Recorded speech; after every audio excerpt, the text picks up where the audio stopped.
So let's jump right in. Have you guys heard of something called delayed mirroring in the twin flame journey? I can't believe I'm just finding out about this. And I've been on this journey for quite some time, and I've done so much research about this whole idea of twin flames from the ancient teachings and archetypes to more new age modern studies. I mean, all over. Like I am not a novice in this at all. And I have never heard of delayed mirroring. So essentially, we all know about twin flame mirroring in the beginning, right? Like mirroring wounds to each other.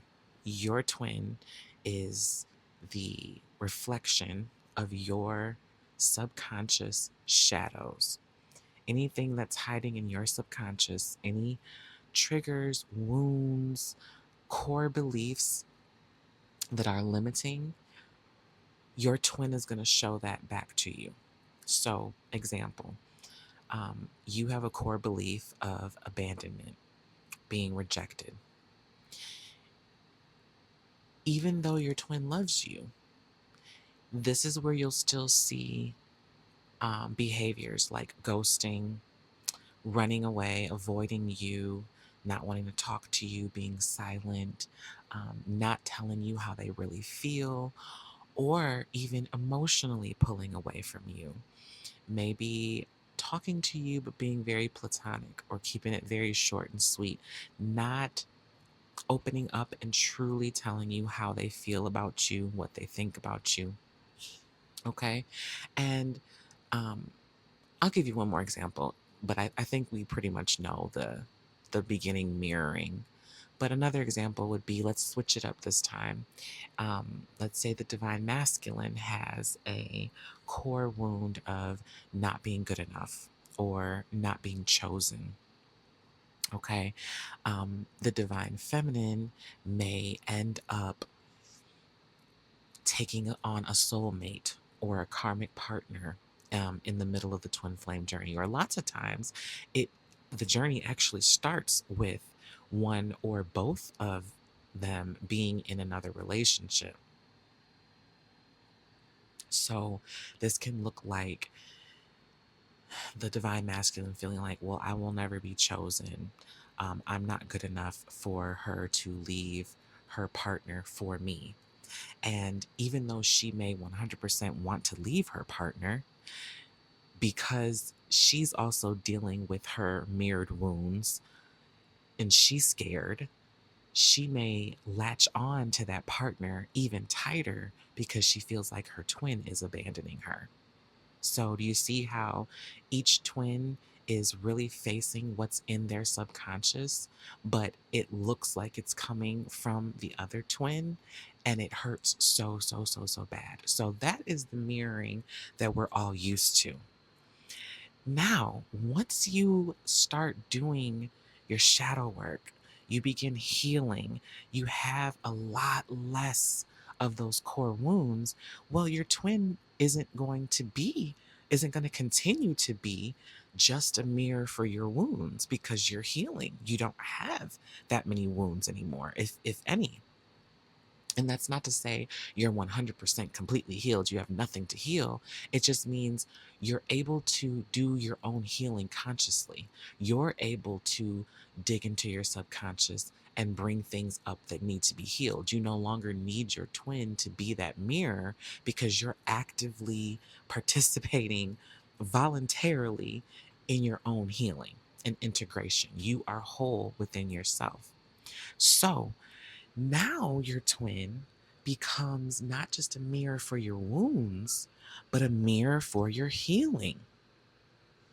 And when this happens, I guess the timing slows down.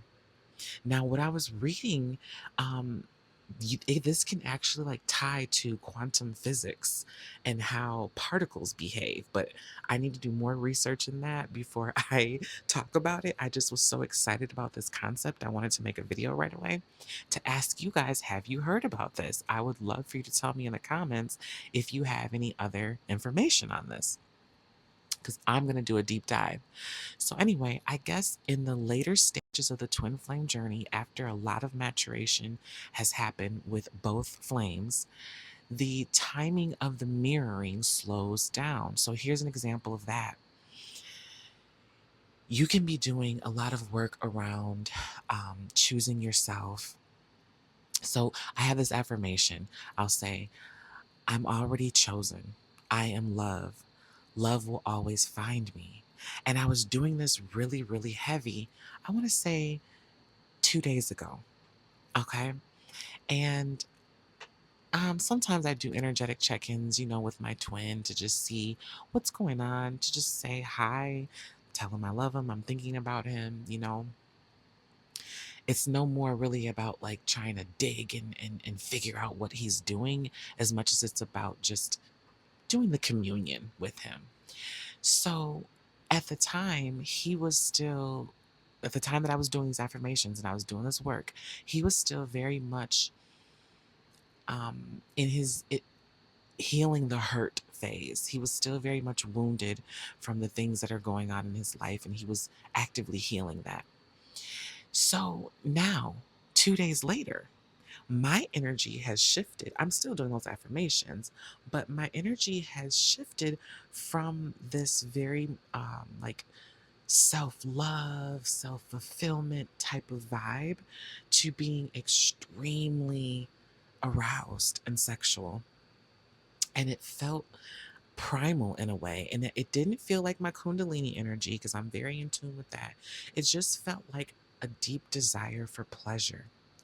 And as I was communing with my twin, because I'm like, are you feeling this? Are you thinking about this? Talking with him telepathically. His energy was in the Nine of Cups, self love, deeply reflective on his love for me, his growing love for himself and choosing himself. And I was like, that's interesting. So you're not really feeling any arousal energy. And, I read tarot, so I wasn't getting very many wand cards. Like the Queen of Wands did come out. That's how he sees me, but that's been since day one. That's just kind of, one of our cards. I know that that's just a way that he sees me. But not very many other wand cards are coming out. They were all cups, Two of Cups, King of Cups, Nine of Cups, the Lovers, Six of Cups. And I'm just like, this is interesting because I'm having like wand after wand after wand after wand over here. And then it hit me. Wow, just 2 days ago, I was actually going through this whole emotional feeling, like very emotional, very in love feeling, self love and twin love. So it means because we used to have instantaneous mirroring, like we talked about, that mirroring of each other's wounds. Yeah, that's instant. And you can begin spiraling really quick. That's usually why separation happens, because you have just as much fear as you do love in the beginning. But then things start slowing down. I find this so fascinating because it's like the divine feminine, and I'm assuming the divine feminine is the one going first because that's how it usually goes. But maybe at this later stage, maybe they can take turns. Maybe post reunion as well, they'll be more taking turns with who goes first. But even if it's the divine feminine, she's setting the tone. Hypothetically, let's just stick with that scenario. She's setting the tone, and in a day or two, he's experiencing what she's experienced, and then she goes on to the next thing, and then he will go on to the next thing. And I still have to research. I don't have this all figured out, but I find it fascinating because this allows for there to be a better open channel when you are talking with your twin. Because you're not feeling the same exact things at the same exact moment, at the same exact level of intensity, it's probably so much easier to communicate with one another. And even if one of the twins isn't feeling, exactly what you're feeling in that moment, they can think about what you've said and really sit and digest that for 24 to 48, maybe even 72 hours. And then it's like the epiphany hits, the realization hits, the emotions will come along with the understanding. And then they'll be able to mirror back to you what you were saying. Do you see how that could just create so much understanding and cohesion within your relationship? No more of that, like, oh, you secretly feel abandoned, so I'm going to show you that abandonment and we're going to abandon each other. And like, oh my God, it's so chaotic in the beginning, isn't it? It's so painful in the beginning. But as you get deeper and deeper and you do more and more healing, this is what starts to happen now. Now the healing is taking place. You're both doing your individual healing, but that shared um, energetic space it's like the divine comes in and gives it a pregnant pause so that your words have a chance to actually land and they can hear what you're saying.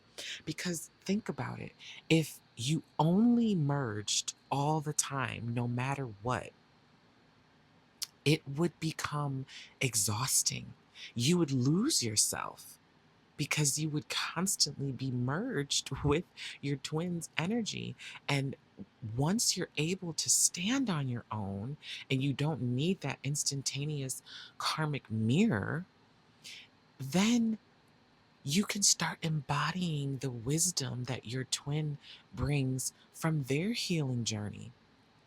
And when they say something to you or they're transmitting an idea or a frequency to you, it has a safe place to land in you so that you can really process it and really integrate it within your energy body, within your subconscious. And the shock doesn't just hit you all at once.